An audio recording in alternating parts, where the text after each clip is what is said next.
फलानवा ने फलानवा को रेल दिया। मेरा कहना ये है कि बोलना है बेटा तो या तो मेरे सामने तुम आ जाओ, नहीं तो बोलो हम तुम्हारे सामने आ जाओ। हम भाया भाया वाला आदमी ना, हम डायरेक्ट वाला आदमी कि तो तू वाला तो हम।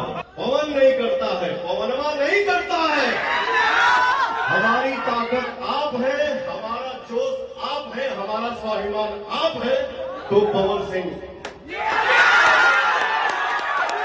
तो मैं बहुत कुछ हो जाता है तो भी मैं बोलना उचित नहीं समझता। ठीक बा भाई के बोल के खुश बा रे, खुश रहो।